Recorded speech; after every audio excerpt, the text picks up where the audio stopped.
The Academy Awards Board of Governors is meeting today under a cloud of controversy to review the promotional campaigns for this year's Oscar nominees. Yeah, some members are surprised by the lead actress nomination for Andrea Riseborough in the indie film To Leslie. It was released on a small number of screens, only took in about $27,000 at the box office. But Riseborough received a noticeable flow of support online from A-list stars like Ed Norton, Gwyneth Paltrow, and others. And now some are questioning if the rules were broken in how studios pitched their film to Academy members.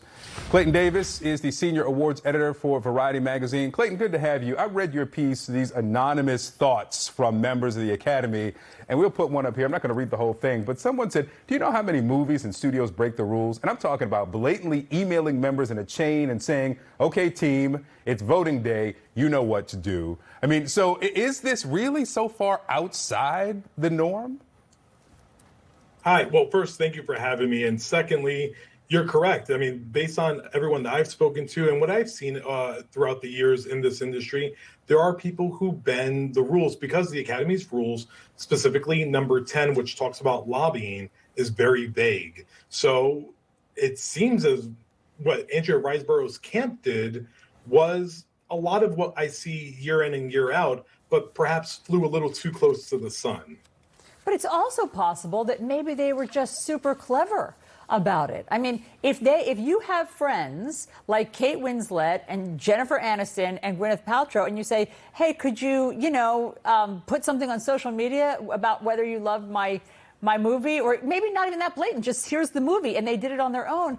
Isn't that a fantastic grassroots effort? I mean, why should she be penalized for that?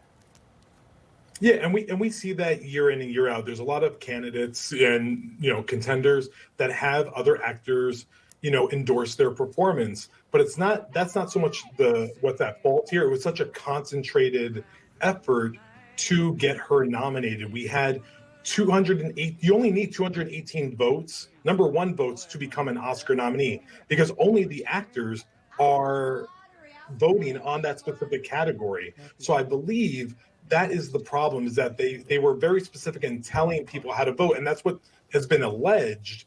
But unless they have a smoking gun, I don't think we're about to see her nomination rescinded. Not to overbake this or overplay this. If they did rescind it without any concrete evidence, it would essentially be the end of the Academy. So I don't expect that to happen today when the meeting begins later on.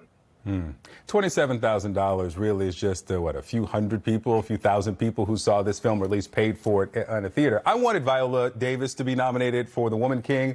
I thought that was fantastic. But isn't this in part what the Academy wants? Those smaller budget indie films, those actors to get the credit they are due and the applause they're due, right? Yeah, and I believe that is what they want. They want smaller films. They want it to be about the movies, not so much about the campaigns. So, you drive down Sunset Boulevard, you're going to see 30 billboards and FYC banners. No, it's millions of dollars that are spent on trying to get an Oscar nomination. The spirit of Andrea Riseborough's nomination, I love, and a lot of people love.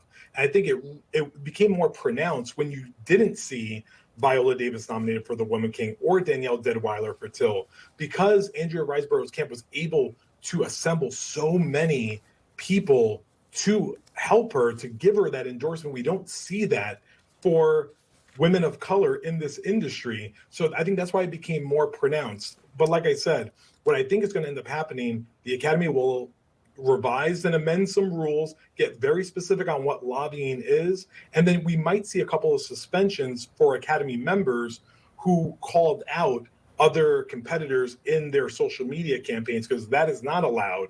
Rule number 11 talks about not calling out the competition. Wow. I didn't know there were 10 other rules. Clayton Davis, thanks so much. Thanks for having me.